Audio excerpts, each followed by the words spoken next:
Need to look at that.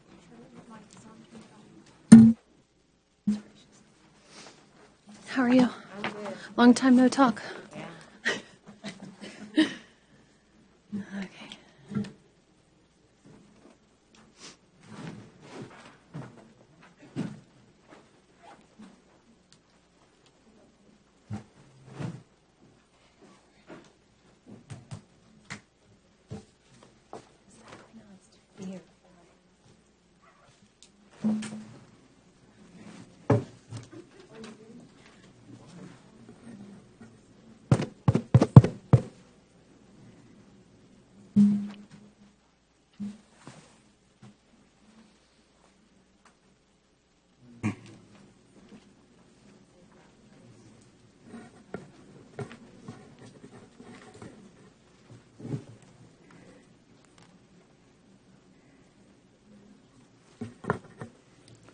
May I please have everyone's attention?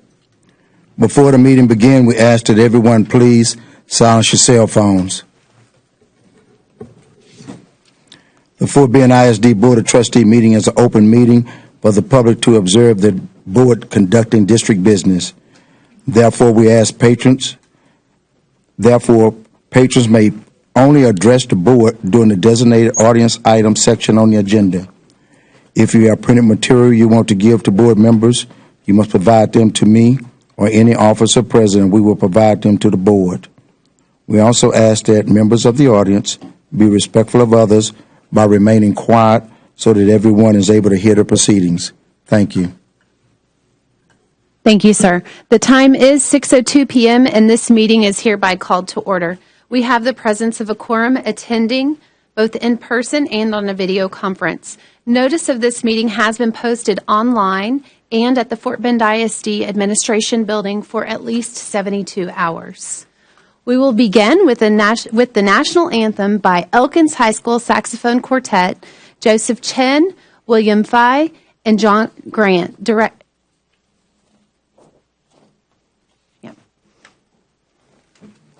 Please stand.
Gentlemen, that was absolutely beautiful. Thank you so much.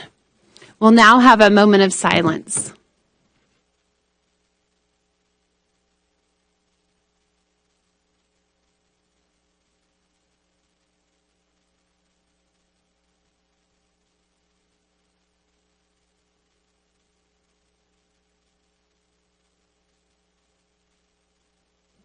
Please be seated.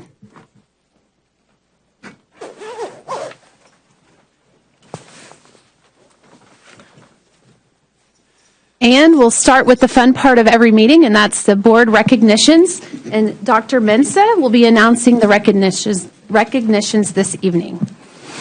Thank you so much, President Malone. It's an honor to recognize our outstanding students for the great work that they do and their wonderful performances. So we'll start off by recognizing this amazing group that just performed for us tonight. So we have our national anthem performers from Elkins High School, the saxophone ensemble. And when I call your name, if you can come to the front and join the board so we can get some pictures.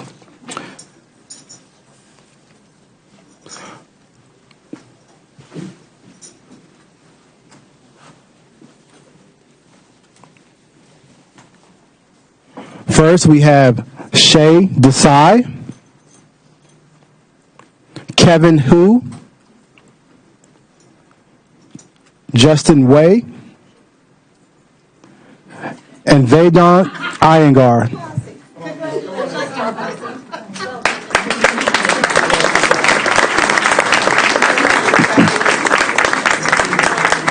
This amazing group is directed by Joseph Chen, William Fee, and saxophone instructor Jamie Lamprecht.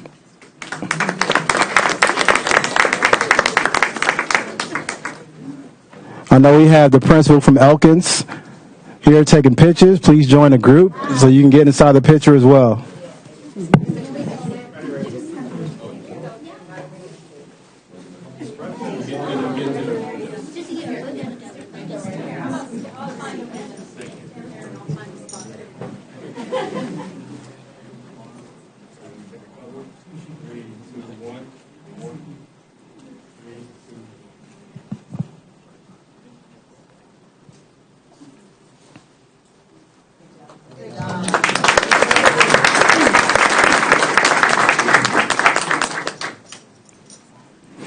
Our next recognition goes to Sartarsa Middle School Honors Orchestra, along with the Austin High School Camerata Orchestra.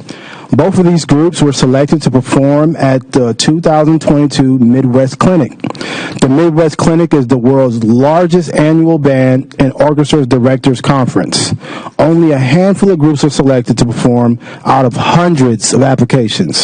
So we want to celebrate from Sartarsa Middle School, Director Heather Davis,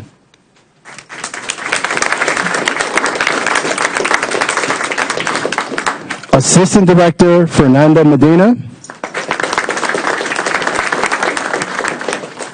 along with Sophie Wang, Orchestra President,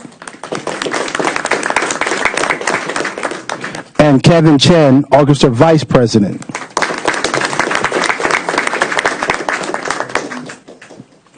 We also have representing Austin High School, Director Ann Victor,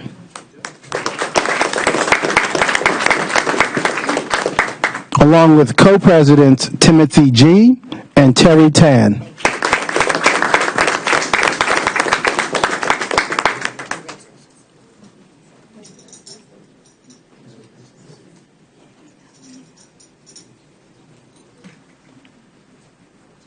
And I see we have the principal from Sartarsa Middle School trying to hide behind the camera, so please come up to the front so you can get in the picture.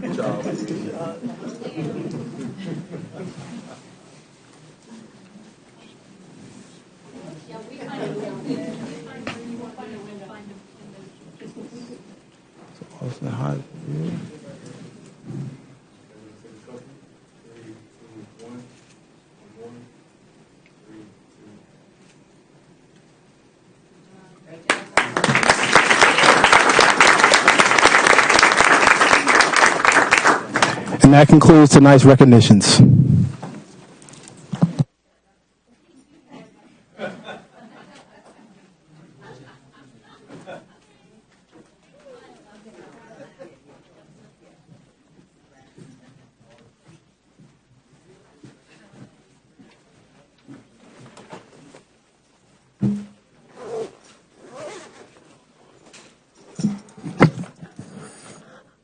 All right. It's always fun having the board recognitions, and also our superintendent's update is always a fun item on the list as well. Dr. Whitbeck, take it away. Good evening, board, and to our community. Some highlights about what's happening out and about around Fort Bend. So we'll start off with the Willow Ridge TIP community meeting that was held just this last week. It was a fantastic turnout, and we worked on communicating the targeted improvement plan for that campus. Parents, alumni, community members packed the house. It was also a treat to hear the Mighty Eagle Band play. And thank you to the board for being there and the executive team as well. Thank you to Dr. Roberts, her staff, and the Department of School Leadership for all they're doing to support Willow Ridge. And it's on its way up to the level that it wants to be. And we love seeing so many parents fill out commitment cards, and you can see some of them there, pledging to work alongside the school district on behalf of the students. Another victory for the Dulles Academic Decathlon team. Seems as though every year, which we can never take for granted because this is an amazing feat, even though they just keep on succeeding. They hosted the Invitational Saturday with more than 200 students competing from 15 teams from Fort Bend, Katy, Lamar, Galena Park, and Northside San Antonio. Dulles took home 61 event ribbons, 8 of the top 15 individual overalls, and finished first place as a team. They are currently ranked number 1 in the state and number 2 in the nation. So kudos to Dulles High School.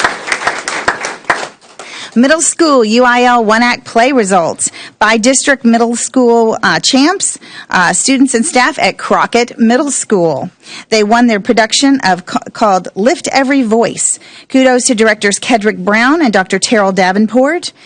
Congratulations also to Thornton Middle School, which placed 3rd with their production of Things Fall. And kudos to directors Rachel Mendoza and Greg Scuria. And at Fort Settlement, they placed 5th, which with their production For Feet's Sake. Out and about too, lots of playoff games going on in our district. You don't have to go very far to find success in Fort Bend. We have 3 teams still in the hunt with playoff games this week. They are Hightower, Marshall, and Ridgepoint. So lots of fun and lots of exciting games. There'll be this Friday night, 2 of our teams, and Saturday, our 3rd team, and we'll make sure that that gets out to our community. Lots of fun, though, at Mercer Stadium. All right, we have a timeout fact from SHAC because we are really trying to support our School Health Advisory Committee. And just as a reminder, the vast majority of people in America now work in sedentary jobs. So SHAC reminds us to try spending less time sitting down. Maybe we should all stand up. I don't know, but we've just been down to the dais, so down to the floor, so that's good. Take small physical activity breaks. Even light activity can offset some of the health risks of being sedentary, like heart disease, obesity, diabetes, and cancer. So thank you, SHAC, for that fact. Veterans Day was special in Fort Bend ISD across the district, but we were happy here in the administration building to host Sugar Mill Elementary Choir. They performed for us, and they were a crowd pleaser. One of their songs resonated with me because it said, in America, no matter who you are in this nation, you have a chance to succeed. And I love that, and we're proud as public schools to offer so many opportunities to our children to reach their goals. And then, yeah, you can see there. And then lastly, just a follow-up slide on beyond the VATRE. And as we know, since we've been together, we've had an election. And even though there were 56,000 votes in favor of the VATRE, it did not pass. And so just to kind of make sure that we're on the same page in our community and knowing that we have been busy behind the scenes because we had committed to cutting $23 million, even should the VATRE have passed. So we've been busy with that, and that's in addition to the $15 million, as you know, that we worked on cutting last summer. This will be a work in progress over the next many months. We'll be seeking input from various stakeholders. We've already reached out to all of the district leaders and the BBBC, who helps plan the budget, who has a variety of staff members and community members on that. And we'll be reaching out further in the next few weeks to other stakeholders. But the executive team tomorrow, in meetings with our board, will review preliminary areas of reduction. And then the rest will be that work in progress as we go forward to the 23-24 budget. So that concludes the superintendent report, but lots of fun to be out and about in the Bend. All right. Thank you, Dr. Whitbeck. And we're going to keep going with updates and turn it over to Dr. Shirley Rose Gilliam for the board members' reports. Excuse me. And good evening, your board members at work. Board meeting date is November the 14th, 2022. And here are the activities. UIL Region 13 Marching Contest, elementary and secondary campus visits, Dulles High School Viking Theater production of Midsummer Night's Dream, Fort Bend Education's 8th Annual Sugar Shindig, Willow Ridge High School Homecoming Parade, Child Nutrition's Foodie Mystery Food Fair, Houston Galveston Area Council bringing the conversation of Fort Bend, Board Policy Review Committee meeting, Austin High School theater production of The Legend of Sleepy Hollow, Scanlon Oaks Elementary Fall Carnival, attendance boundary meetings, Board Audit Committee meeting, 5th Annual FBISD Men's Choir Festival, Hightower Theater production, The Boys Next Door, Austin High School Band State Send-Off Performance, Lake Olympia Middle School Career Day, Oakland Elementary Dads Club meeting, Willow Ridge High School Community meeting, Autism Caregivers Supply Drive, Title I Discussion meeting, UIL Region 13 Marching Contest, Super Saturday Reading Program, Ridgepoint Playoff Game, Ridgepoint Volleyball Playoff Game, Ridgepoint High School Volleyball Senior Night, Briargate Elementary Curriculum Carnival, Christmas tree lighting at Houston Museum of Natural Science, Fort Bend County Chamber of Commerce Golf Tournament, All-In Mentoring at Hunters Glen Elementary, Kempner High School Principals Committee meeting. Thank you. Well, thank you, Dr. Gilliam. All right, and the next item is public comment. The board there's one speaker tonight, and the board encourages and welcomes comments and input from our patrons. Please limit your comments to 3 minutes, and please refrain from mentioning a student or employee's name when voicing a concern or complaint, as board policy provides alternative procedures through the grievance policies process, GF local or DGBA local, to seek resolution to complaints. I will read the name of the person registered to speak and share that they have 3 minutes to make their comments. Once the speaker starts their comments, the board secretary, Dr. Shirley Rose Gilliam, will announce when they have 30 seconds remaining. Once the 3-minute time limit has expired and whether the speaker has concluded their comments, Dr. Shirley Rose Gilliam will announce that the speaker's time has elapsed. I then ask that you return to your seat. Tonight's speaker is Ms. Glenda Guzman McCall.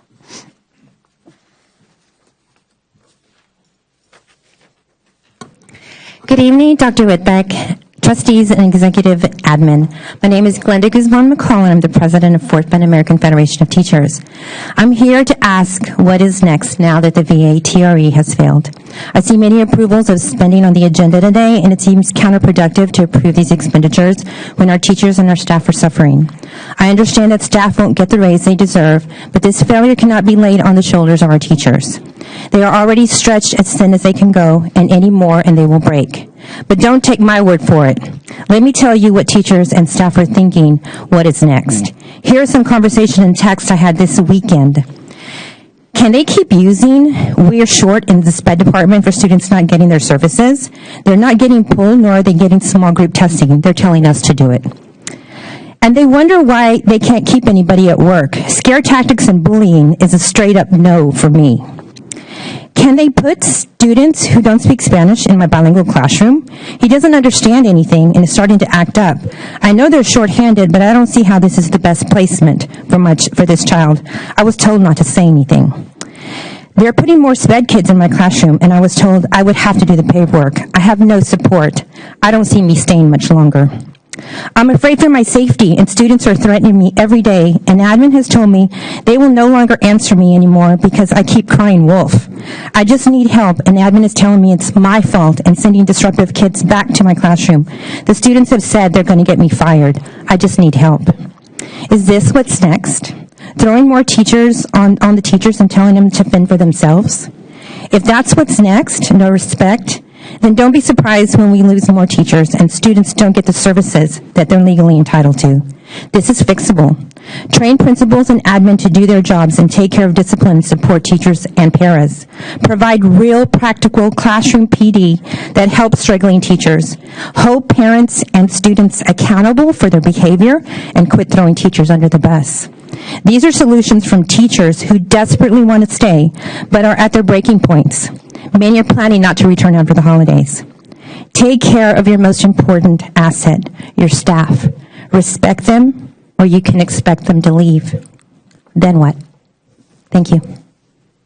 Thank you, Mrs. McCall. That concludes our public comments. And the next item is information items. Item A, original recommendation, Travis High School feeder pattern. Yes, President Malone.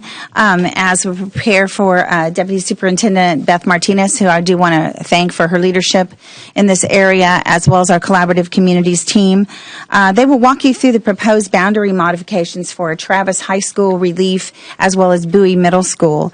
And I did want to make note that you're noticing that this is not the full district in terms of the boundary tonight, that you'll notice that we have split this out to reflect a little bit more time needed in the Siena area, and as it relates to some of the conversation we want to have with the board, as well as the cost analysis for opening the 3 new schools, how that relates to future boundary work.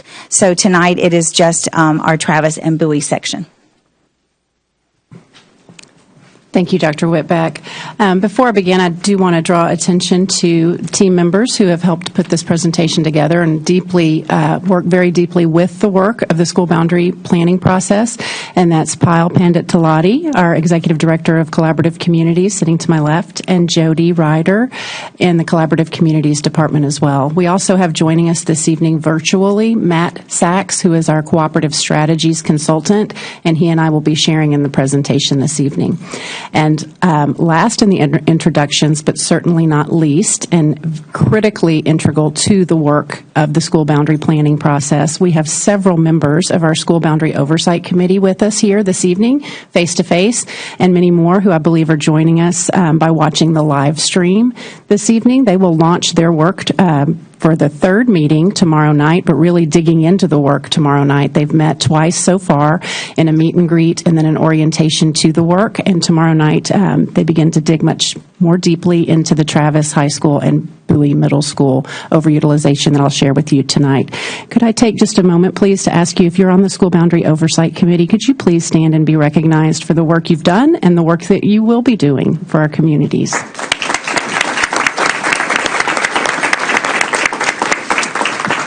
Thank you all for being here this evening. And as you know, board members, but for the community, we have 4 members on the SBOC from each of our 11 feeder patterns. So that's 44 members representing elementary, middle, and high school, and 1 community member, with the addition this year in a 1-cycle membership of 1 parent for every high school in the area. So we have quite a large group. And as I said, I know many are joining us tonight that can't be seen through the live stream. But thank you very, very much for your participation and your engagement. So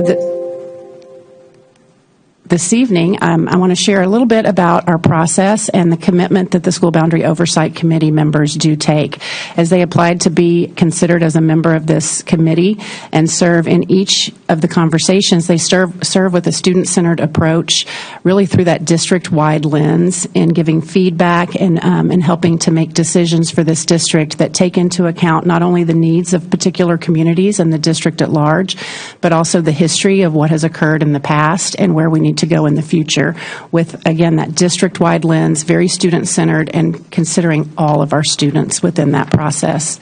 Tonight, our primary goal is to address the original recommendations associated with balancing enrollment, specifically at Travis High School and Bowie Middle School. And as we do with any time that we adjust boundaries or initiate boundaries, we want to do that with the least amount of disruption possible to our students. So what you will hear tonight is the original recommendation, which is the first stop in this process with the board, so that we can then begin to engage with the School Boundary Oversight Committee. And what you'll know is we're trying to balance that enrollment. We have an overutilized high school campus and middle school campus, Bowie and Travis. And what you won't hear is discussion about potential program moves, or, as Dr. Whitbeck referenced, other areas of the district. So I want to give you just an overview of where we are in this process. And as you can see there on the screen, highlighted in yellow, today being the 14th, we are in the second swim lane from the bottom there where we're presenting our original recommendations. As I mentioned, tomorrow evening, if you go up a swim lane there to the School Boundary Oversight Committee, we will launch that work with this original recommendation where the members of the committee will review the recommendation in alignment with the decision principles and policy FC Local. They'll either accept, modify, or reject this original recommendation, and then they'll meet again on the 29th if that is needed, or for other work that may be needed in the other area that we have focused on in this process. And then it comes back to you all as board members, and you see two dates there, the 2nd or the 5th. That's because if there are no changes to the original recommendation and the committee accepts that recommendation, then we would be updating you in the written weekly board report. If there are modifications to share with you, then we would be coming face-to-face in that December 5th meeting specific to the Travis area boundaries and the Bowie boundaries. At that point, moving forward from the board meeting, we go up to the very top swim lane where we take the original recommendation to the community.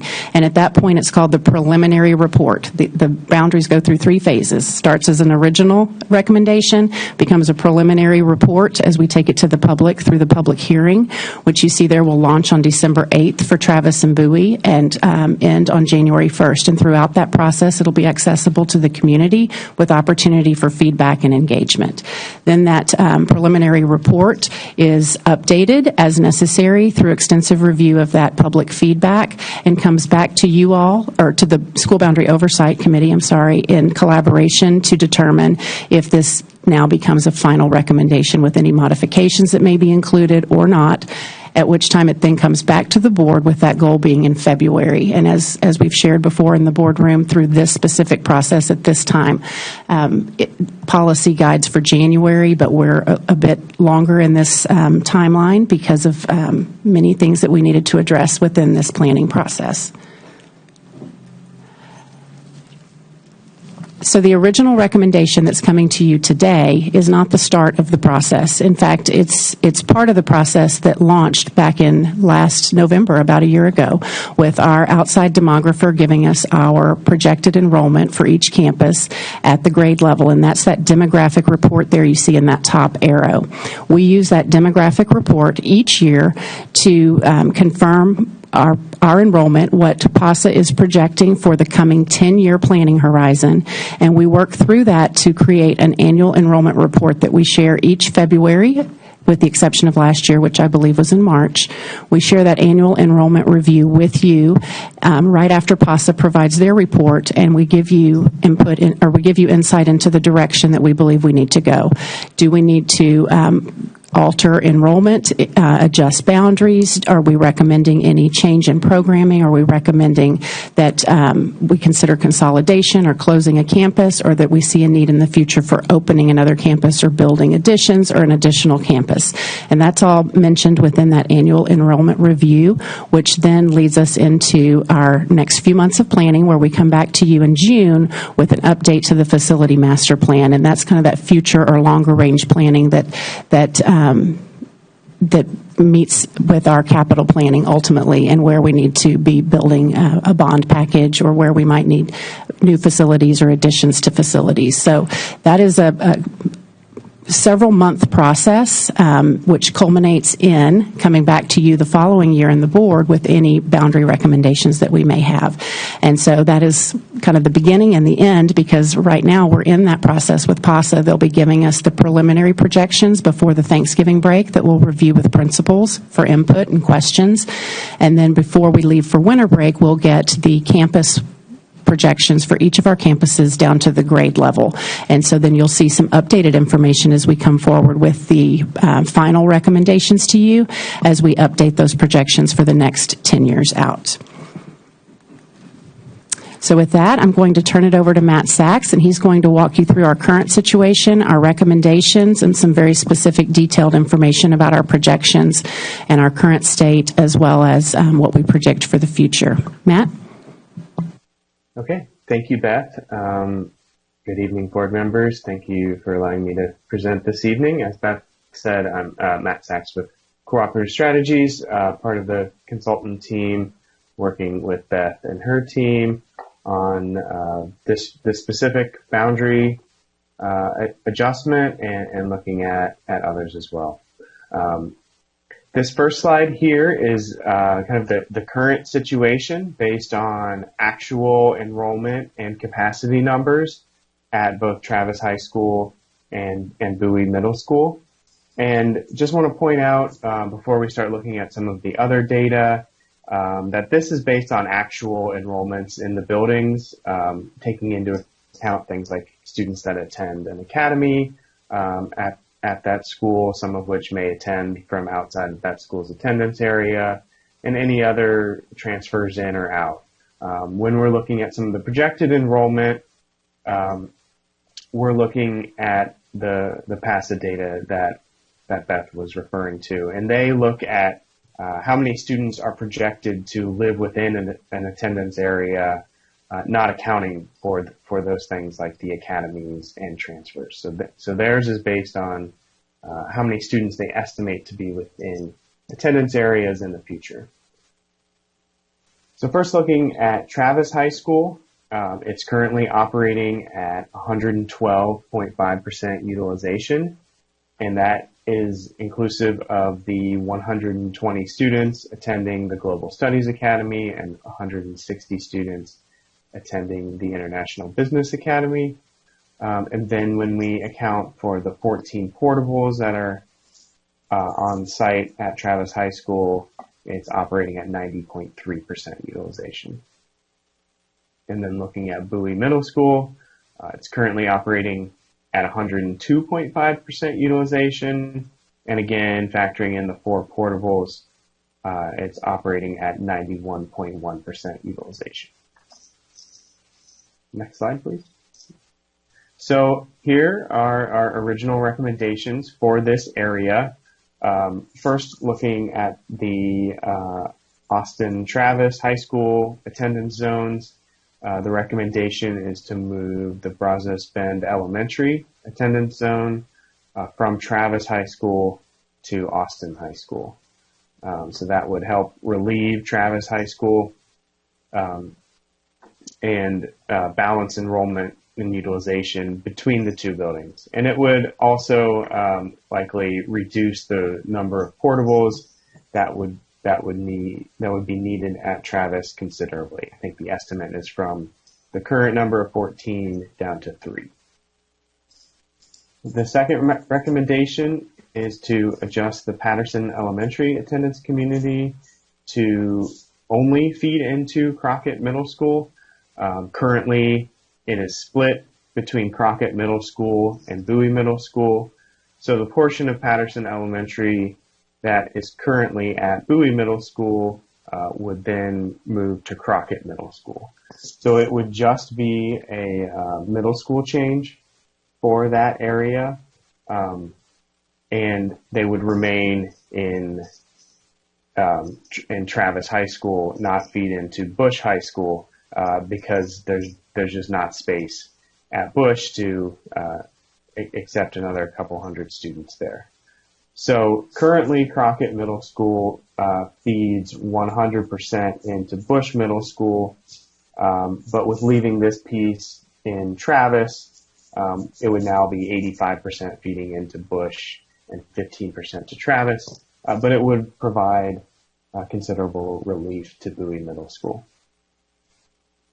And the other piece of these recommendations is with moving the Brazos Bend Elementary area from Travis to Austin, currently Sartarsha Middle School is split between 3 high schools, Austin, Clements, and Travis.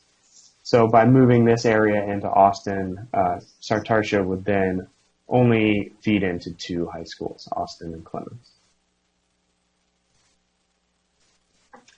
And then the next slide here kind of shows those feeder pattern changes. You'll note that Patterson feeds 100% into Crockett, but you'll see it kind of listed twice going into Crockett. That's because we have the 85% feeder from Crockett into Bush and the 15% from Crockett into Travis. And again, that's just made up of the current piece of Patterson that's currently at Bowie Middle School. And all the other feeders remain the same.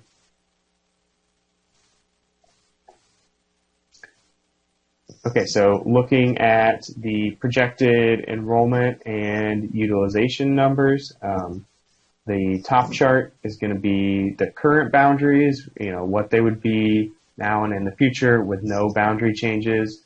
And the bottom chart is the impact of those boundary changes. And we'll look at this on the next slide, but we know that students from Travis that are currently in that building would be given the option to stay there. Granted, they provide their own transportation. So we likely wouldn't see the full impact of this, year one, but it would probably taper off a little bit. But these charts look at, if all the students were to move next school year. So currently, Travis, I'm sorry, back up one just real quick. Travis is based on students in the boundary.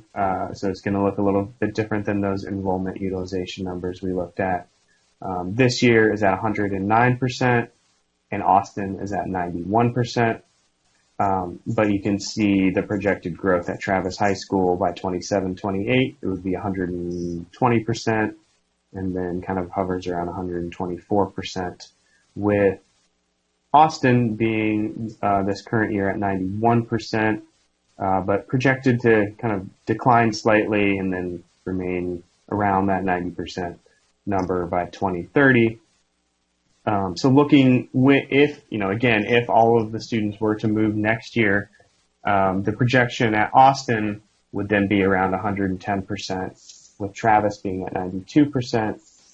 But you can kind of see with the Austin zone, it's again projected to decline a little bit, and we know we have growth in the Travis zone. So, by the year 26, 27, they're both kind of in that low 100% range, and they're pretty balanced in the outer years, whereas currently we're looking at one school being in the 120s versus another in the high 80s. Next slide. So here's kind of what we were looking at, understanding that students may be able to choose to, or will be able to choose to stay at Austin. So if all of those students did choose to stay, and next year Austin's high school capacity is being updated slightly, it looks like it's increasing by 40-some seats. So if all of those students were to choose to stay, instead of that 110% number, it would be a little under 2,500 students, or 96% utilization.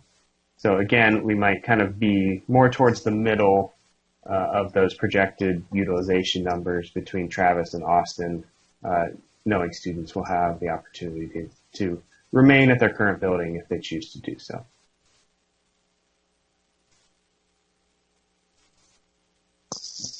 And then here are the numbers for the middle schools. Again, the top chart is the current boundaries without any attendance zone changes. So currently, Bowie is at 97%. Again, that's students living in the boundary compared to that, I think it was 102% actual enrollment. But again, you can see it's projected to grow pretty substantially, over 110% by 2027 and close to 120% by 2030, with Crockett currently being around 75% and with much more modest growth staying right around 80% in future years.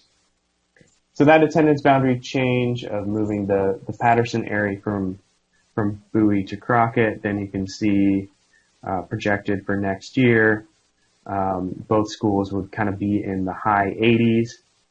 We would still have growth in both areas, but again, it would be more balanced to where we have two schools close to the 100% range in the outer years, instead of having one in the 110% and one in the 80%.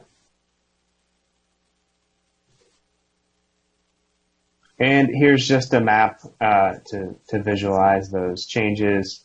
The red kind of filled box and in the southwest is the current Brazos Bend attendance area.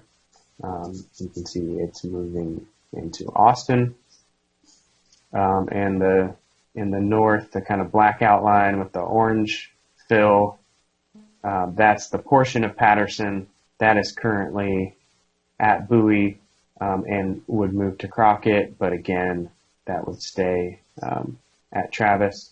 And we've listed the neighborhoods that would be involved in those boundary change areas as well. So in the Brazos Bend area, it's the High Meadows, Summerhill, some of the new territory areas, and at Patterson, Mission Sierra and Mission Trace.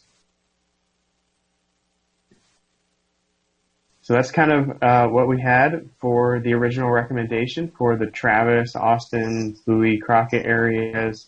Again, here are the next steps. We'll be meeting with the SBOC tomorrow evening to share these same recommendations and get their feedback. So unless Beth had anything else here, we can answer any questions.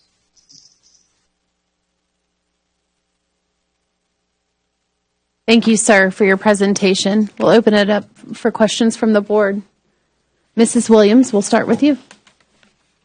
Okay. Ms. Williams, it's good. Can you turn on the mic? Thank you. Okay, got it. Sorry about that. Okay, what is the percentage of students receiving free and reduced lunch on the campus of both Patterson and Crockett?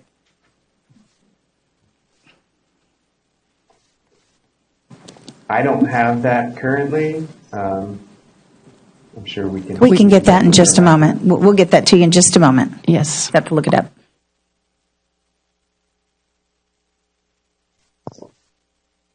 Mr. Gwynn will provide that shortly. Okay, and the reason I'm asking that question is because I'm concerned. It appears to be a pattern where we're getting schools with high percentages of low socioeconomic students, and we're putting them in the same feeder pattern, whereas when we look at the schools who are going to be zoned to Austin, we're looking at a different level of socioeconomic status. So I'm very interested in seeing why are we keeping the percentages, which I know Crockett was right at 65% low free and reduced lunch. I also know Bush numbers are in the 60s. So with that being said, I'm concerned that we are steering our low socioeconomic students into one feeder pattern and our middle income students to a different feeder pattern. So if you can provide me with those numbers, that would assist me with that. Certainly, and that's not one of the reasons we're moving students or that we have looked at to move students. So Mr. Gwynn, do you have that information? The number of free and reduced students at Austin is 898. And if you'll give me just a moment, I'll get Crockett as well.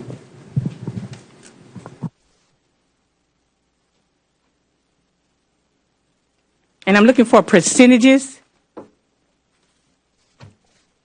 instead of just flat numbers, because we know when it gets high, that's when we activate the ESSA funding. So I wanted to see what we're looking at. And I understand what you're saying, that was not the intent, but it definitely appears that it's intentional. And I'm just trying to make certain so I can make a better decision, because it looks like we're keeping the high numbers in one feeder pattern, the low in the other. And I can tell just by the parents who are emailing me, telling me what to do, I can basically tell, why they're choosing Austin. Thank you. Would it be okay if we move to another question while Mr. Gwynn is converting to percentages and able to respond, and then we'll circle back? Yes, okay. Thank you. All right. Thank you. Ms. Williams, do you have any additional comments? No, I sure don't. Thank you. We'll move on to Mr. Hamilton. Thank you, Madam President. I just want to say thank you first to everyone who put a lot of time and effort into these recommendations. And and I guess just kind of highlight that I think one of the obvious driving factor is the overcrowding at Travis and Bowie, and I know the portables are obviously not the ideal solution, and so I know there are a lot of moving parts, and so one of the things that hit me is just every question that we asked or every suggestion that we threw out, there are several dominoes that follow from any changes or any suggestions or any questions. And so I know that it's a very complicated problem to try to solve.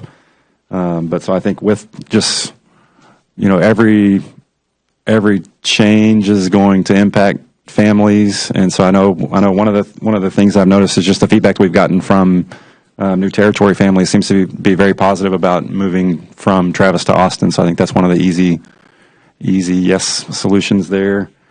And then I know we talked about the academies, and that was mentioned tonight. I guess we're holding off on any recommendation there until we get more feedback from those families. Is that where we're at? That'll be part of our next steps in planning and discussion internally. Is we know that we'll have some capacity at Travis, and those two programs will be something that we can consider as we dive more deeply into our coming conversations to make some considerations. Okay, thank you. And so with that, I support the recommendations that we're looking at here tonight. So I thanks again for all the work that went into this. Thank you, Mr. Hamilton. Mr. Garcia. Thank you, Madam President. I would also like to thank the members of the School Boundary Oversight Committee. Very, very important work that y'all do, and it takes a lot to dig into these numbers and look at boundaries and things that affect families and children. So thank you all so much for spending the time. I'd like to echo Trustee Hamilton's sentiments as well on that. And what this tells me, based on some of the recommendations that is being proposed, is that we're listening to families, because when I also getting a lot of the emails in support of some of the recommendations from the Brazos Bend elementary community, and talking to Dr. Whitbeck months ago, and just sort of what the district's thinking, and definitely keeping in mind that for which the families want. The families have been asking for it. So I think we're doing a very good service to the community for listening. I did have a few questions on, let me see, for Bowie. How many students are they getting coming in from Patterson? Was that in here? I didn't see that. We don't have it specifically listed, but I can tell you that in 1 second here.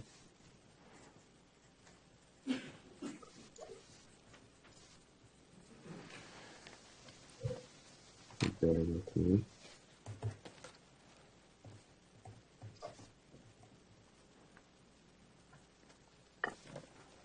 So it looks like projected next year's middle school students living in that boundary, it's just over 200.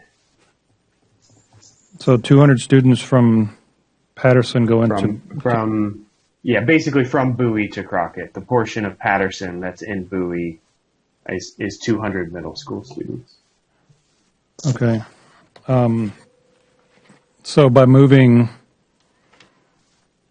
Patterson to Crockett instead of to where they're currently at Bowie, you're saying 200 students that will relieve Bowie by about 200 students.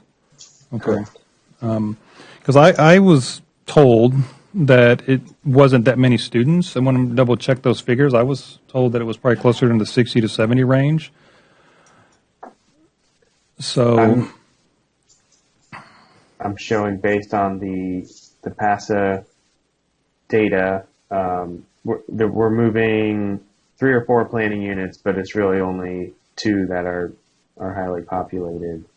And I think even if you look at the chart, it's not going to be 100% same comparison, but with the current middle school boundaries, next year we were looking at 16-15 for Bowie and 12-10 for Crockett. And you can see those numbers go to both be about little over 1,400. So that's kind of a drop of 200 at Bowie and an increase of 200 at Crockett. Okay. So this assumes 200 students, and this is a 10-year projection. So we're assuming that once Harvest Green is completely built out, that we will be kind of in that similar range of 200 additional students. I can't remember how many homes they were saying projected for Harvest Green, 1,500 or 2,000. Well, we're saying, I don't know that number exactly, but we're saying that the enrollments do take that into account with PASA's projections. So, we're showing Bowie going from, it's going to reduce by about 200 next year to be about 1,410, but then it's going up 50, 60, 70 students the next 3 years, and then not quite as much in following years, but it's going to be kind of by 2030, they're projecting it to be back to its current level, if not higher. Right. Okay. And I think the ideal situation is you want your buildings utilized. If you're operating at 70 or 80, you definitely want to try to level those out. So the overall proposal, if those numbers are in fact accurate, I just double check those. Maybe double check those with the registrar at Bowie, because if those are off and it's just based on the projections and not actually the amount of kids that are in the schools, and we're going to have a little bit of a problem. We'll be a little bit more over the 102%. So I would just ask y'all just double check that. But I support this. Just like I said, based on the feedback that I'm getting from Brazos Bend. I appreciate y'all for reaching out and listening to the community. And if it is in fact we're sitting at 10 years down the road right at 100% utilization at each of these campuses, then I think we're doing a good job. So thank y'all, and I appreciate it. No more questions. All right. Thank you, Mr. Garcia. Mrs. Hannon? Thank you, Mrs. Malone. And thank you, Mr. Sachs, and thank you, Beth, and the team that are working on this. And I do recognize the difficult decisions that community members on the SBOC have to make. So I appreciate you being there on behalf of parents and community members. So I know that Mr. Garcia asked a little bit about Crockett, but I want to understand. I want to be clear on the map. So the green portion is Patterson, and then the orange with the dark black border is also Patterson. Is that correct? Okay, correct. And then the orange portion is the 15% that would go to Travis. Right. So that orange box with the black outline, it's currently Patterson, but it's in the Bowie Middle School zone, Travis High School zone. So okay. we are proposing to move it to Crockett, but it would remain at Travis High School. Okay. And so I understand the amount of work, but just as a stakeholder myself and thinking about kids, and I think about all the kids that went through 6th, 7th, and 8th grade in choir together or athletics together, whatever their program was, and then we're going to just take 15% of those and send them to a different high school. So I hope that the SBOC looks at that very carefully, because that very small portion, I wonder, I know that's tough. I know it's challenging to make friends and reestablish your place in sports and extracurriculars. So that is my only concern. Then the other thing, and I know the SBOC is going to look at this, but when I look at the numbers, I know longitudinally we're trying to even out Travis and Austin High School, but in the near term, we're just sort of flipping the numbers. Where Austin's at 91 now, they'll be at 110 next year, and where Travis is at 109, they'll be at 92. So it is literally like a flip of the population. correct? And that's the Matt, I'll take that one. That's with the assumption that all 9th through 12th graders leave Travis and go to upcoming, so current 8th through 11, leave Travis and go to Austin from that area. The way that policy allows this to be implemented is that all rising 9th graders, current 8th graders, would be required to go to Austin.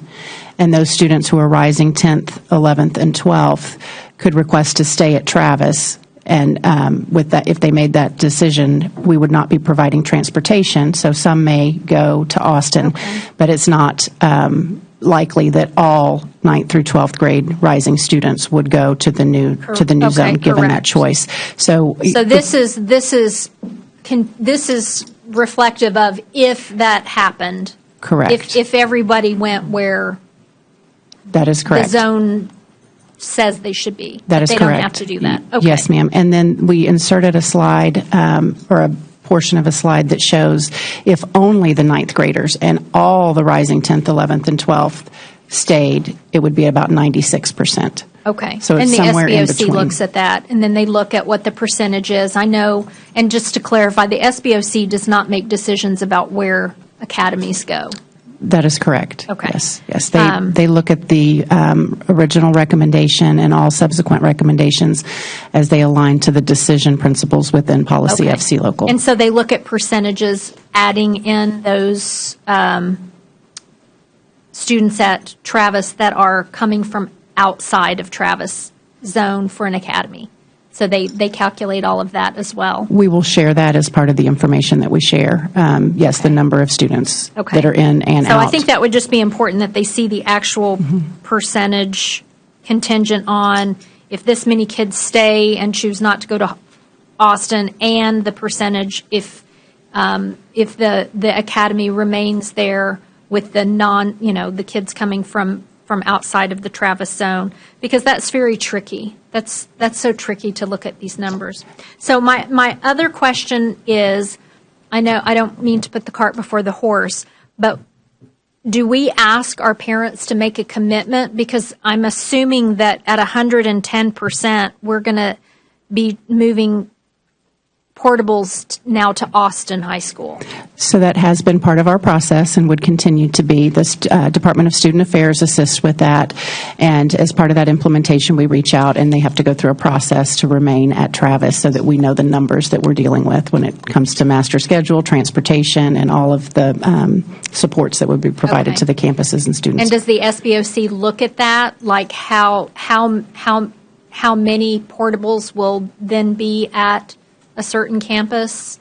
And I'm asking that because of cost. So, yes, because ma'am. we already have, I don't want Travis to be overcrowded, but with costs, I'm also thinking of now we're shifting portables and we're shifting cost. So we have information that will make part of the presentation that we share with SBOC that tells the number of portables, the percentages, and then also that is something we bring to the board through that annual enrollment review to share with you all the numbers that we are projecting per PASA, the numbers that were enrolled and that we expect at those campuses, and how we will manage that enrollment and that attendance at the campuses for the next year.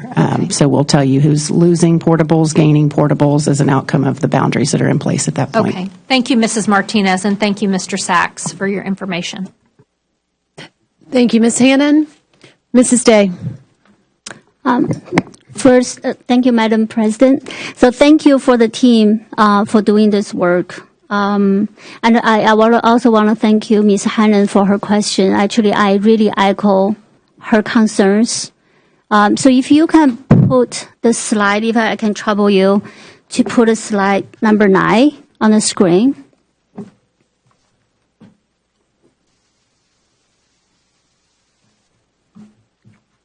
Yeah. Is that slide number 9? That may be 7. Sorry, I have different numbers on my thing. I mean this. Okay, can you go back to 9? Sorry. Thank you. I'm sorry. Okay, so I want to confirm based on the presentation. So those data was from PASA. the data they presented in February. Is that correct? That is correct. These tables include the PASA projections, which after this school year, 22-23, do not include any ins and outs, any transfers in, transfers out, students attending a program. It's the live-in attendance only. And so it's based on the projections that are built off of a space and time, a point in time, which is our PEAM snapshot last Monday in October. So, yes, ma'am, that's PASA. So when I look at this table, though, there's one thing stand out to me is Kepner. Like I said, I echo Ms. Hannon's concerns because of course we don't know for sure, but I don't want it to overcrowd Austin. But then we have Kepner right there. I'm just want to know, first of all, I know SBOC, thank you guys for doing this work. But also I wanted to hear from the team if there's any plan or any reason we leave Kepner at such a low utilization. So if you can. So yes, you're right. And Kempner, for those watching at home, the blue line shows that it's under 80% and over 80% for the 10-year planning horizon. So that's an area where there's capacity for programming. If or when we needed to move programming, we could have that capacity there at Kempner. It also gives us, as we look at the longer term, we engage in this process wanting to make the least amount of changes to create the least amount of disruption for families and for students and for campuses and for the operations of the district. As we look toward that 10-year planning horizon, we know that we'll need to make further changes and boundaries, not impacting the same groups of students. And so we know several years ago, we moved down to from the north, more central into the south because we had capacity. And we knew then that we would then have more capacity within the center of the district or the middle of the district around Kempner in the future years, and we're seeing that hold true. So as we consider our future planning, you can be assured we'll likely be bringing plans forward that include maximizing that capacity there at Kempner as well. Thank you for that. So I do understand we don't want to move. We want to try to minimize to moving the number of students, but also there's a balance between the number of students and how often we change the boundaries, right? So I know it's never easy, and this is a very sensitive topic for everyone. I just want to bring this up. And see maybe in the future, our SBOC, when they can have some discussion or the team can have some discussion and then to find there is no perfect solution when it comes to rezoning. But I just want to bring this to everyone's attention. Thank you. And I mentioned a little earlier that we're awaiting PASA's updated projections for the next 10 years out. And so what our internal work is when we receive those is to work with principals to make sure that they are satisfied that PASA has captured all of the areas of growth that they're seeing day in and day out in their communities. And then we incorporate any future plans for boundary changes that we know we need to make when we bring that to you in February. So we'll update and explain how the next planning cycle needs to go. There are other areas of the district we know that we need to look at as well for maximizing utilization in some of our lower utilized campuses and those that are higher. And so that'll be a part of our next planning process for sure. Thank you. And also, if you can provide SBOC the number for Bush, I think that's also helpful because you mentioned the Bush number right now, right? So they can accommodate the students. So if you can provide that information to SBOC for their consideration, also the projection for Bush and Kepner, I think that will be very helpful. Okay. Yes, ma'am. Thank you. Part of the first two meetings that they've had, we're receiving all of the information that you all have received over the last year, the PASA report, the annual enrollment review, and the facilities master plan. They've received all of those documents as well. Okay. Thank you. Yes. Thanks again, everyone, for doing all this work. Thank you. Thank you, Mrs. Day. And it looks like, Mr. Garcia, you have some additional comments? Yeah, I just wanted to also point out that on the SBOC, we're obviously probably providing a lot more information than what's here. This is more the high level. So when we're looking at it, we're looking at more than just the high-level projections. You're getting actual data from how many students are actually on campus. So I asked that we're validating all of these things and making sure that the number is the actual number. And so if we move students from Patterson, it's actually this amount instead of this projection. So I do want to also point that out. And also want to, and I know Kempner is at 70% range. These don't include moving any of the programming in the academies. So then with Travis having 2 academies, it stands to reason that if we're sitting at 107% capacity and you move one of the academies, then that could very well drop it back to a more reasonable number. Then that gets Kempner back up to somewhere in that 80-85% range. So those are some of the things that I want to just reiterate to the board, that these numbers are just basically the baseline, the high level. So when you start to dig into the actuals and you start looking at the academies, those are some things that'll and that's what we'll get into that work with the oversight committee. So I just wanted to bring that up. Thank you.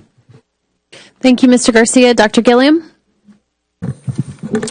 Thank you, and I just want to tag along with what Mr. Garcia just said. As I look at the 2022-23 numbers for capacity, and I do realize that's projected enrollment, I would like to see the actual numbers because I know they're in the hundreds less. So that would just help with just being, again, transparent and honest for our community. And I do understand that's projected enrollment, so now we're approaching December, if we could have those. And I do also thank everyone for the job done and the presentation today. Thank you. All right. Thank you, Dr. Gilliam. And I, too, would like to see the actual numbers. In addition to that, the consideration of Kempner, I think, is important, or at least with the SBOC, that they factor that in and look at that, as well as Sugarland Middle School. Those are the 2 components I didn't see when I'm looking at the map. But I'm going to keep it short and sweet because I think you all have asked some great questions, so thank you. Thank you all for your support and input this evening. And then to Ms. Martinez, thank you for leading the pack in this and making everything happen. We greatly appreciate you and all of your hard work. To the SBOC, for the members here present tonight and for the members online, you are a valuable asset to this community, to Fort Bend ISD, and we greatly appreciate you following these procedures and making things happen and doing what's best for all kids and stakeholders in Fort Bend.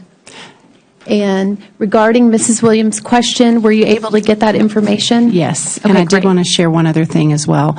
Weekly, we post the enrollment numbers each week online. We'll certainly provide those to you, but so you know, for the public, those are posted publicly each week. All right, here's the data. So at Austin High School, free and reduced is 39.42%. At Travis High School, free and reduced combined is 38.97%.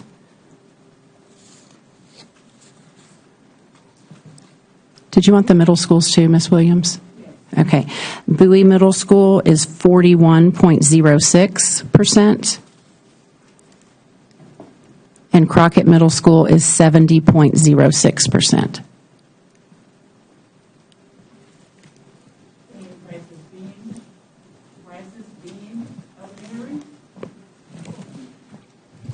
Mr. Gwynn will get that and we'll get it to you. No, wait, don't even worry about that, Ms. Martinez. I have it here.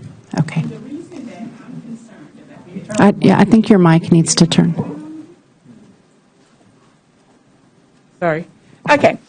The reason I'm concerned is because it appears that when I'm looking at the Austin, Brazos, Bend, and Bowie, the numbers I have here stated that the last numbers I have is Brazos, Bend is 40%, Austin 36%, Bowie is 38%. Let that sink in. Let's go with the schools who we're going to zone to Crockett is 70%. We got Patterson at 60%. And my last numbers with Bush is that Bush is 65%. So what it appears is that we are putting all our low socioeconomic students into one feeder pattern and we'll put in a different socioeconomic students in another pattern.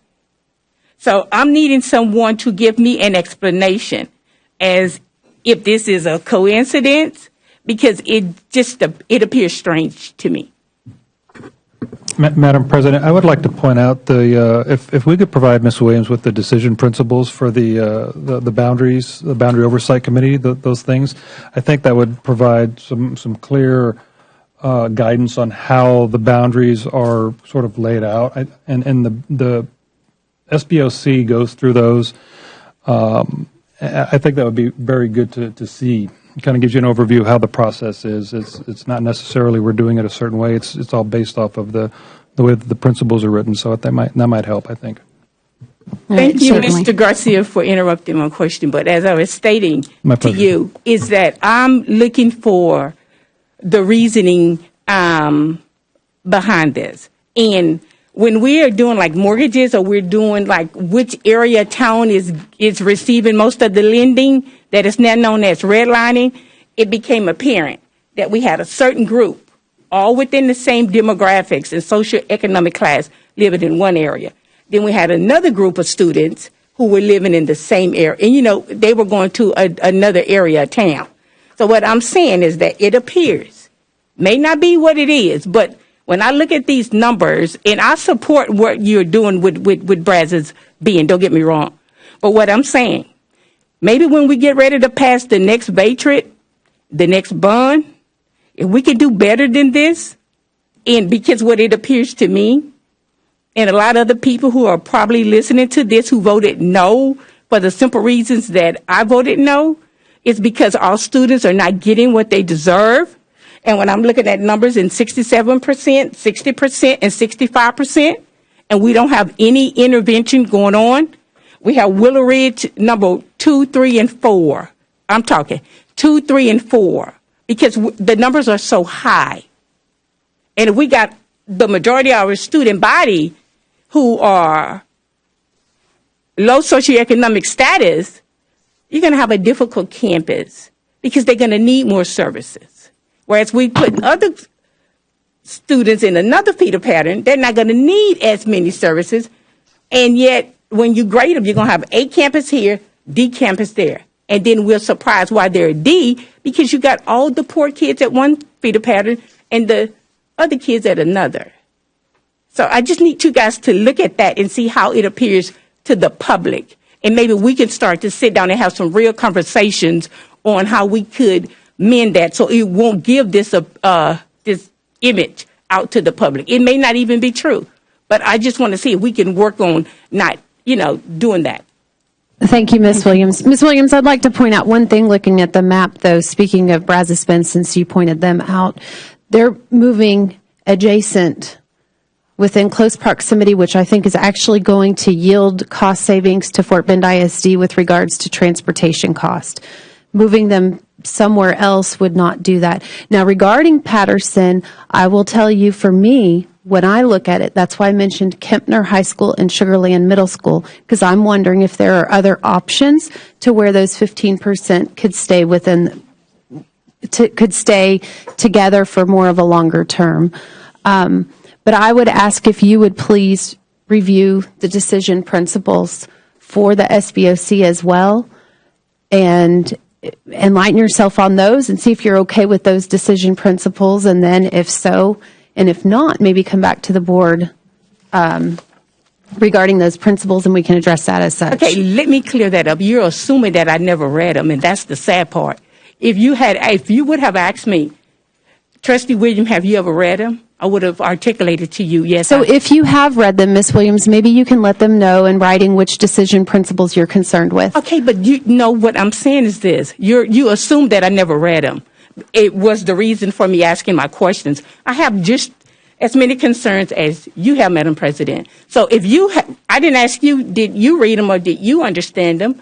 I mean, if you Ms. Williams, in all due respect, if you would please share the concerns you have an issue with and how they align with the principles, and share that with the board so we can all be privy to what you're concerns are, and specifically which principles you're concerned with them not aligning, or if there are principles that you do not agree with that you think we as a board need to take into consideration, then we can do so. Let's just move on. Thank you. Thank you. Again, thank you to the SBOC for your contributions. We do greatly appreciate all of your hard work and efforts in this process, and we know that it's not easy. And so as you move forward this week and you continue that work at hand, we support you and we appreciate it. Thank you. All right, moving on to the next item, which is B, intruder detection audit report findings. Good Chief evening. Prider. Yes. So, as you know, the Texas School Safety Center recently began conducting intruder detection audits at campuses across Texas. The audits test whether a campus is accessible to an unauthorized individual.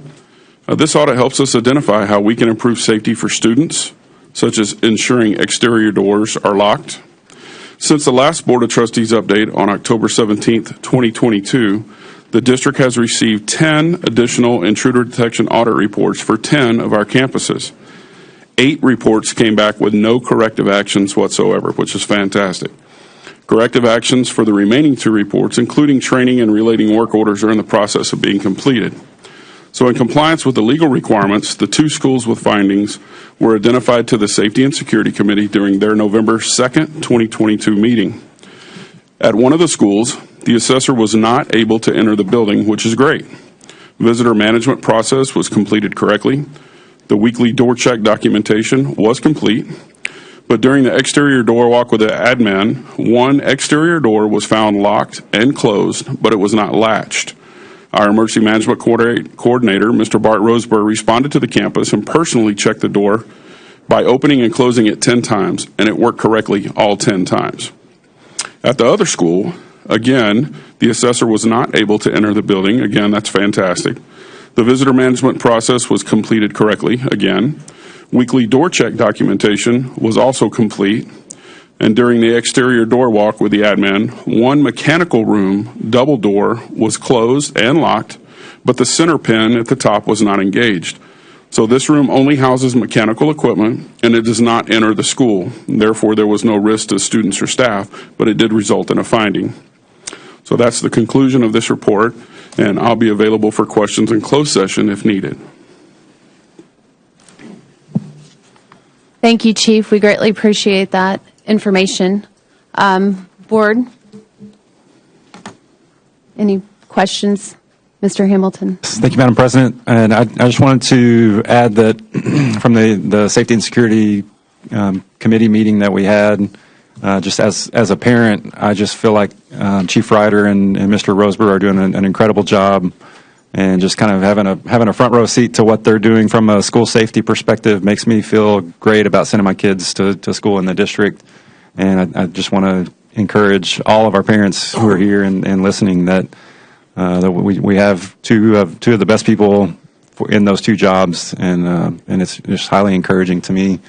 And then just kind of echoing those comments that we did a great job with this assessment, and then the areas that did not pass the standard were mostly didn't gain access to the actual school building. And then the one that somehow failed one time, but then worked every other time that they tried it. And then on top of that, we're doing a great job of addressing those concerns and just making sure that where changes are needed, we're making those changes. And so we're doing a great job from a school safety perspective, in my opinion. So thank you, Chief. Thank you. All right, and thank you, Mr. Hamilton, for serving on that committee. Moving on, the next item is a consent agenda. Can I get a motion? Or do we have any items we'd like pulled from the consent agenda? Madam President, I move the board to approve the consent agenda, item 9, as presented. Okay. We have a motion from Mrs. Day. Do we have a second? I second. All right, we have a motion from Mrs. Day. We have a second from Dr. Gilliam. Do we have any discussion? Yes, I need to pull some items, please. Or is it not time for that? It is time for that? Okay, I need to pull item E2, E4, and E3. And, hold on, it was one of these policies about personnel. Hold on. I think it was...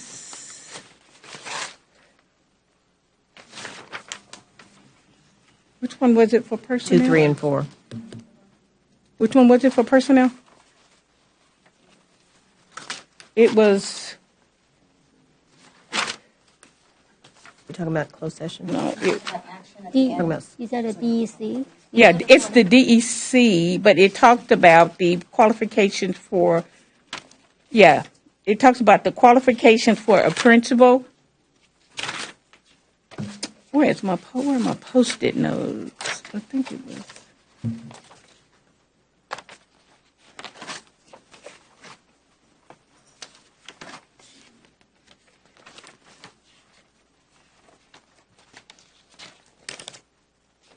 DP, I'm sorry. Board policy DP.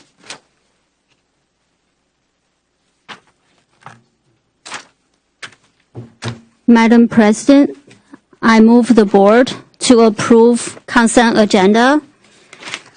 Item 9, except C, DP, E2, E3, and E4 as presented. Madam President, the proper course would be to amend the pending motion or to withdraw the motion and then make a motion to approve less the pulled items. Madam President. Mrs. Malone, I'm sorry, I was just waiting. I just want to pull 9A. 9A. So, Madam President, I move the board to withdraw the pending motion. If there's unanimous consent to withdraw the motion, it can be deemed withdrawn and then make a new motion. Yeah.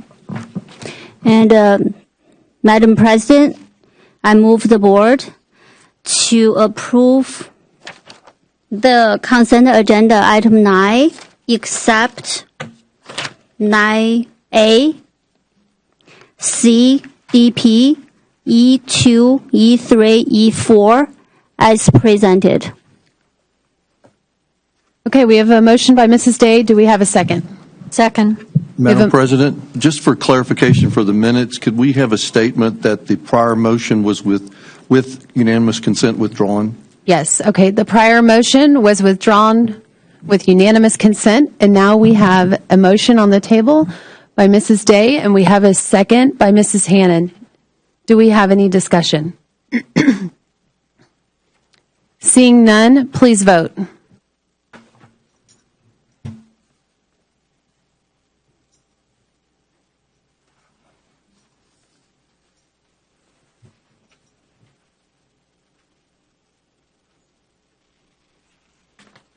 The motion carries 7-0. All right. Can I get a motion for item A, please? Madam President, I move the board to approve item 9A as presented. Second. We have a motion by Mrs. Day. We have a second by Mr. Hamilton. Do we have any discussion? Yes, Mrs. Malone. I don't have a discussion on this item, but I do want to recognize the SHAC chair. Our Student Health Advisory Committee chair, Allison Thummel, is here, and I appreciate the work she does in leading the SHAC, and I also appreciate staff. I know that Lori Sartain is not the only staff member that supports the SHAC, but I for the general public and maybe the rest of the board, Mr. Hamilton and I are liaisons to the SHAC. I don't think people maybe appreciate the work that they do, and this particular resolution is heavy lifting. And so for that, I really just publicly want to express my gratitude to the SHAC and to Ms. Thummel for leading that group. Thank you very much. All right. Thank you, Mrs. Hannon. And yes, just like we appreciate the work of the SBOC, we greatly appreciate the work of SHAC. You guys are instrumental to our district. Thank you so much. All right. Seeing no further discussion, please vote.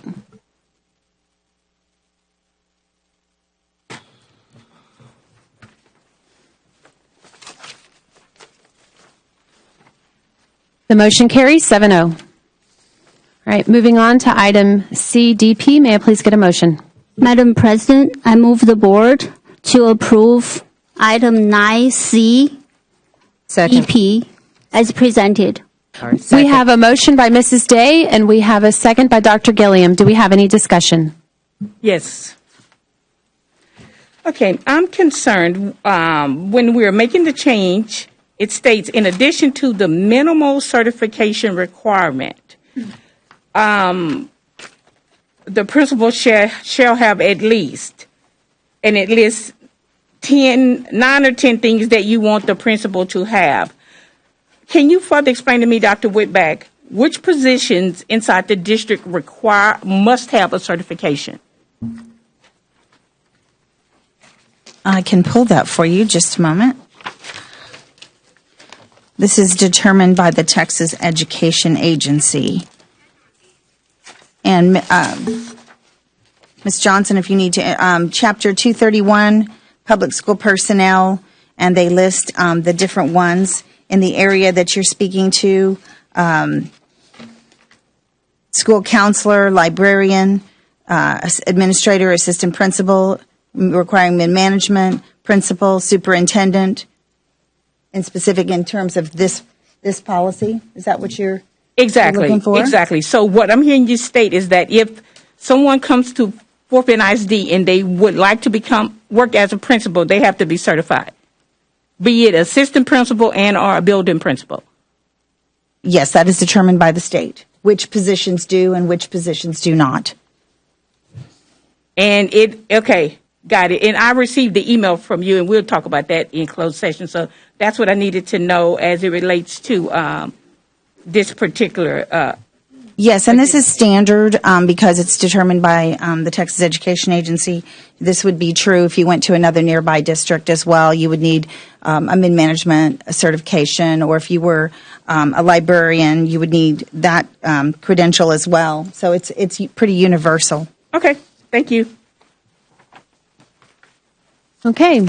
Seeing no further discussion, please vote.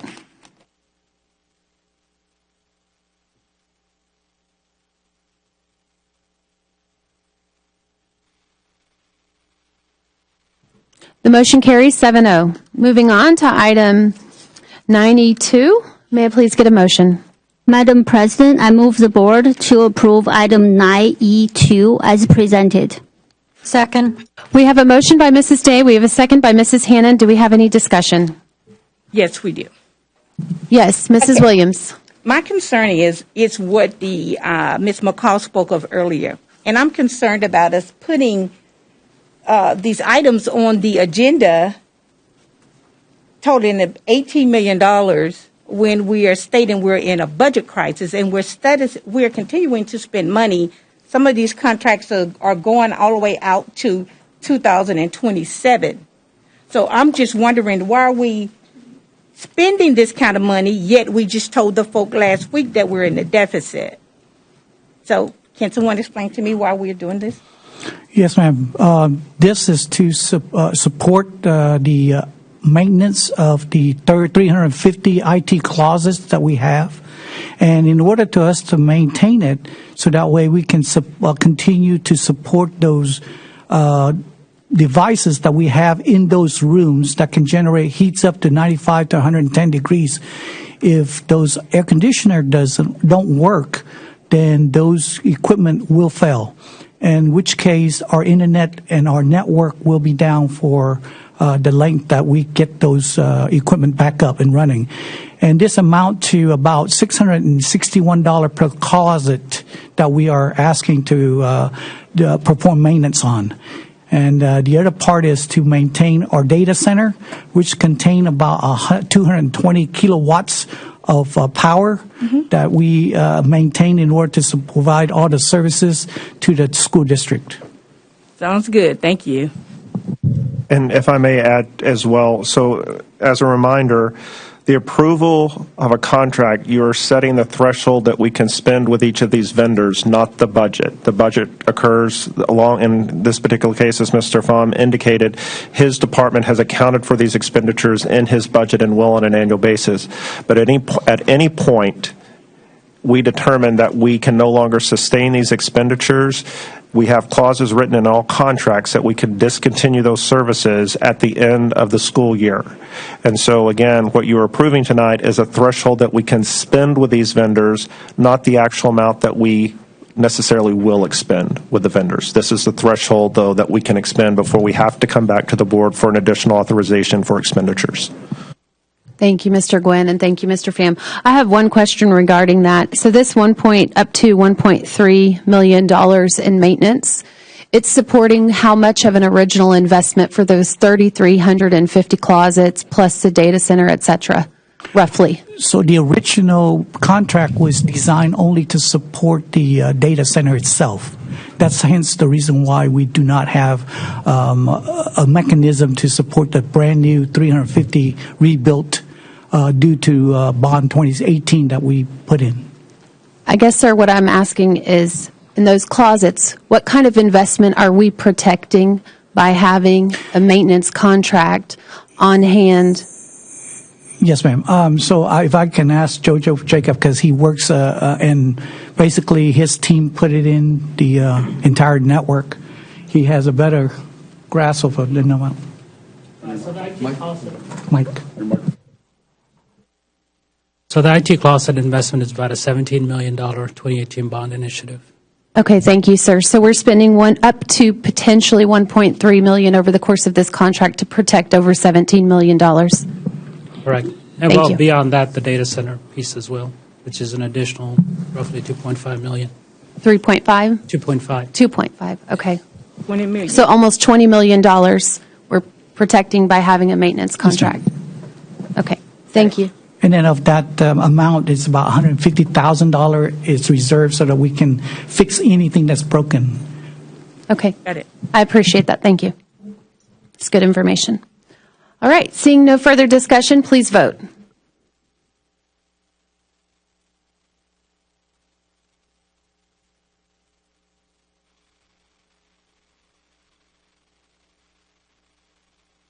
The motion carries 7-0.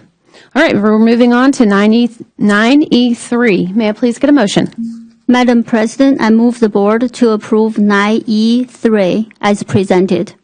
Second. All right, we have a motion by Mrs. Day. We have a second by Dr. Gilliam. Do we have any discussion? Yes, we do. Again, I'm concerned. $2 million. This contract runs through 2027. Mr. Gwynn articulated that the money is in the budget. I'm somewhat perplexed as to the fact we don't even have a budget running out to 2027. I needed to know which budget is he speaking about. So as a reminder, the majority of expenditures associated with this would be out of our bond funds, and because the 2018 bond was previously authorized by voters, that would be a portion of that. Again, as it relates to future expenditures, it would have to be included in the budget in order for the expenditure to move forward. And so if we determine through the process that we're currently undergoing to reduce $23 million plus an additional amount above that because of the fact that the VATRE did not pass, we would not be able to utilize what the board has authorized us to spend with this vendor. And so in this particular case, again, the majority of expenditures are anticipated to occur with bond funds, and that budget is established, and because it's bond funds, it's done until those expenditures are fully utilized through the bond process. Okay, but I'm not seeing anything about the money is coming out the 2018 bond. Where am I missing that? At the bottom of the agenda item, it will list the source of funding. We have three sources listed: general funds, federal funds, and bond funds. And although we list general funds and federal funds, that's to disclose to the board that could be a potential funding source. But as it relates to this, the primary expenditures will be occurring from the bond funds. Okay, I'm on number E3. Yes, ma'am. If you look on the second page of that agenda item, near the very bottom, it lists budget sources for the expenditures, and it lists the general fund, federal funds, and bond funds. Okay, so you're looking at the board book. Okay, and I'm looking here. Okay, so you're saying that it's going to come out the bond fund.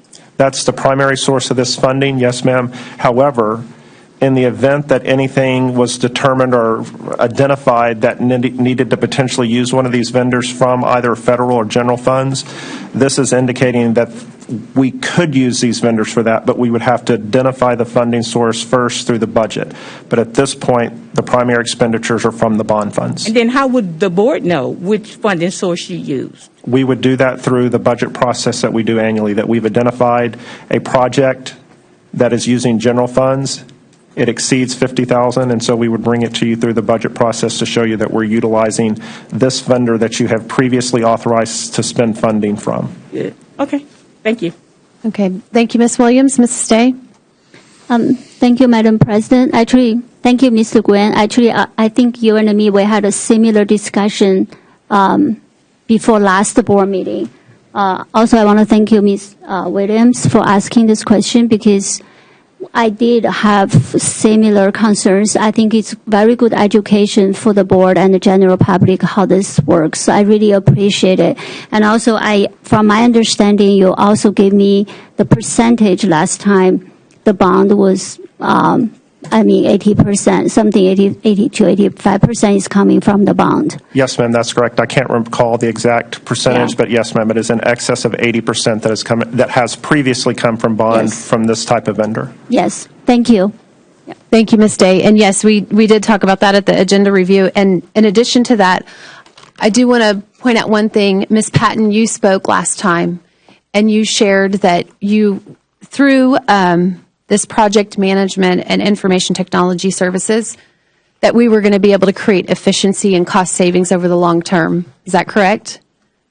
Okay, so this is another investment for long-term savings. So I do want to point that out to the full board, or I know, Ms. Williams, you weren't able to make it last week. So that not only is it 80% from bond funds, but in addition to that, these services are going to create operational efficiencies for Fort Bend ISD, which is great. All right, seeing no further discussion, let's please vote.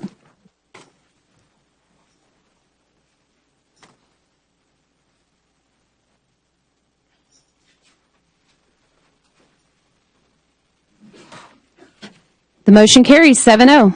Moving on to item 9E4. May I please get a motion? Madam President, I move the board to approve item 9E4 as presented. Second. We have a motion by Mrs. Day. We have a second by Mrs. Hannon. Do we have any discussion? Yes, we do. The same question. Yes, Ms. Williams. $15 million up until 2027. Can someone tell me, what are we doing? What type of information are we buying? Software, subscriptions?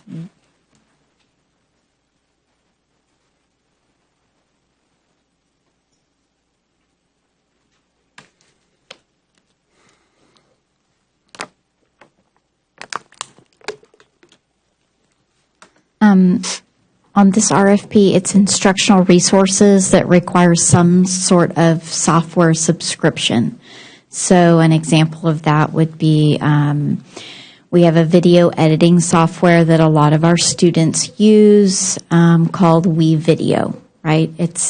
I don't know if some of you who have parents in the district have seen your kids doing projects on them, but that's one of the things that we have on this RFP, so that the students have access to that software to be able to create videos, and they use it for a bunch of different projects, and a bunch of different courses utilize that.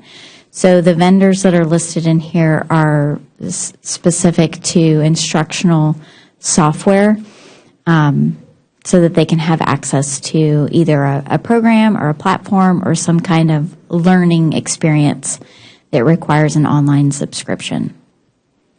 I would also add that in this particular one, being that it's so directly tied to teaching and learning, it's tied to not only what the children receive and are able to actually utilize, but it's also tied to teacher planning and to the systems that teachers have access to teach, and to contain centers in their room. Like I look at Brain Pop.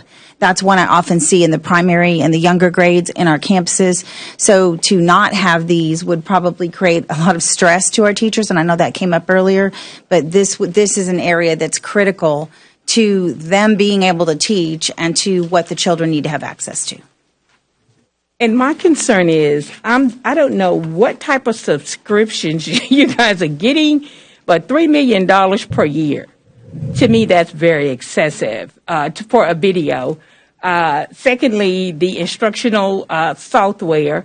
Again, I have a 7-year-old grandson, and he's always wanting to get some type of brain something on. He said on YouTube, and he wants it. But I'm just concerned, $3 million a year. And we say we're in a deficit. This is going to be a no for me, because I think we can do better than this.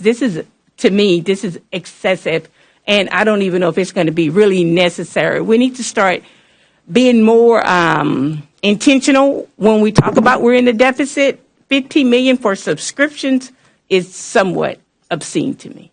All right. Thank you, Mrs. Williams. Mrs. Day? Thank you, Madam President. So actually, I do notice some of those items was previously awarded, right? We've been using them, and some are new items. So yes, I do understand we are in kind of financial situation, but I do believe the classroom, including the teachers and the learning, have the highest priority. So in that sense, I really want to support if the things we really helping our student learning. But at the same time, I'm going to ask the team to evaluate the things that really critical, necessary for us to purchase. There's a balance, and so I trust you guys will bring us the necessary things for us to approve. So thank you. Thank you, Mrs. Day. Mr. Garcia? Thank you, Madam President. I would also mirror my colleagues' sentiments. It's very important. I have family in this district, and technology itself, it makes life easier in ways. It makes learning more effective. It makes teachers better at what they do. So I know that going through the VATRE process, coming out and finding out that the state does not provide the instructional materials allotment, I think that number has been reduced over the years. And I'm wondering, when I see this, that's the first thing that comes to my mind. If it was what it would have been, would we be, how much short would we be now? So I'm not asking for any kind of information on that. I just wanted to make a comment on that. But being in the classroom and not having, many years ago, and not having access to a lot of some of these resources, I sympathize with a lot of what teachers are going through now. I think it's very important that we're making sure that in areas, and I know, we're trying to do what we can, and we're going to turn over every stone to figure out where we can save. And I know that the overall goal is to stay away from things that directly affect learning in children, and especially teachers. So if we're kind of in that crunch mode, I really hesitate with taking some away some of the things. But at the same time, we do have to be mindful.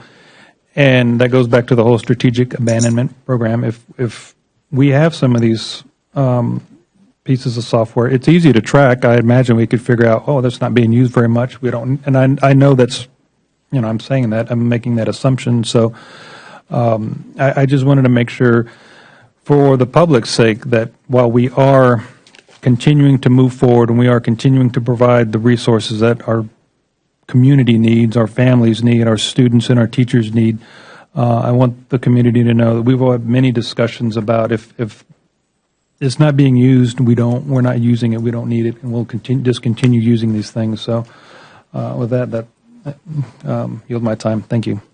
Thank you, Mr. Garcia.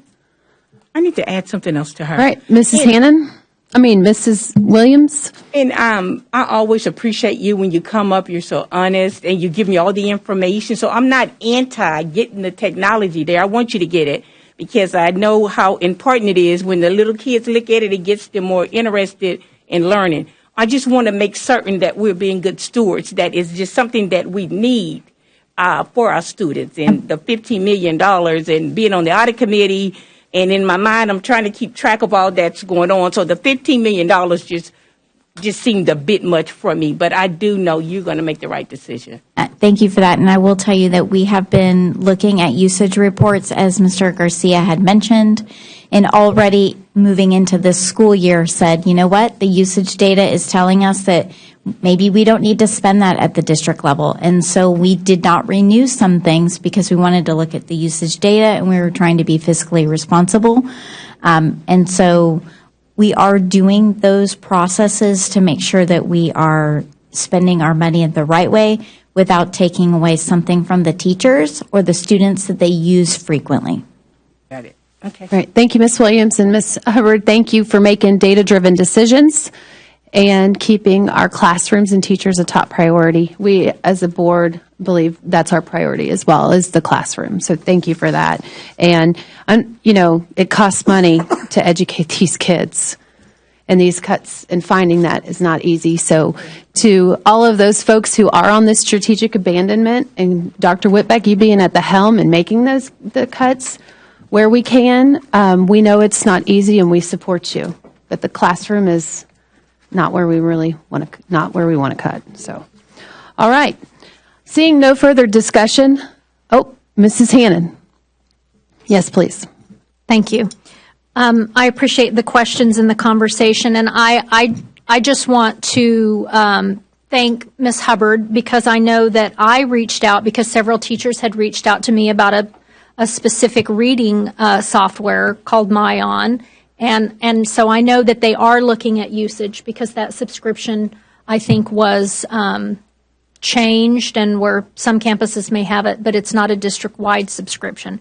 So I do appreciate looking at the numbers, but I also want to make sure, I want to underscore that we want to make sure that if we have a good product and there are usage issues, we want to make sure that the usage issue isn't because users don't know how to use it or parents don't know how to support their students in using it. I think it's really important that all of our stakeholders who have access to a software know how to use it. I really support this because I think that in order for us to meet the needs of students going out into the world, we have to offer that 21st century learning, being equipped for skills for life. In our profile of a graduate talks about being technologically proficient. And I think if we do not have high quality software programming for our kids, that we are doing a disservice to those kids. And if anybody's kid has not used WeVideo, it is just a remarkable, amazing tool. It's easy to use. And I know that's just one example in this, but it's truly a student-owned product that they can create. Several of these pieces of software are really great. So thank you for being diligent and making good choices for our kids and the software that they have access to. Thank you. All right. Thank you, Ms. Hannon. Seeing no further discussion, please vote.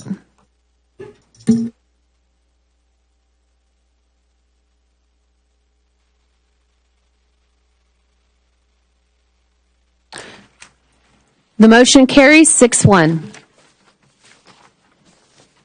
All right, that sums up our open session. And we will now convene in closed session under Texas Open Meetings Act, Texas Government Code, Chapter 551, under the following sections. Section 551.071, for the purpose of a private consultation with the board's attorney on any or all subjects or matters authorized by law. Section 551.072, consider purchase, exchange, lease, or value of real property. Section 551.074, personnel matters. Section 551.076, security matters. Section 551.082, student discipline matter or complaint. Section 551.0821, personally identifiable information about public school student. The time is 7:49 p.m., and we are now convened in closed session.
Why'd y'all think y'all gonna be here till 9 o'clock?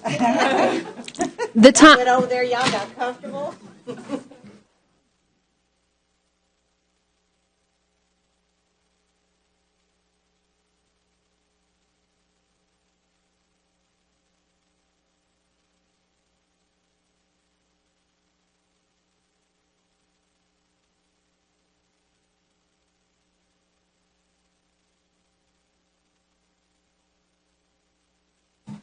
Okay, the time is 8:23 p.m. and we are now reconvened in open session. There are no items to consider action on from closed session. That's okay. So we're going to move on to our action items. May I please get a motion for item A? I don't have much stuff. Do we have a motion? Madam President, I move that we consider approval of a resolution authorizing employee compensation during district closure on November 7th, 2022. I second. We have a motion by Mr. Hamilton. We have a second by Mrs. Hannon. Do we have any discussion? Seeing none, please vote.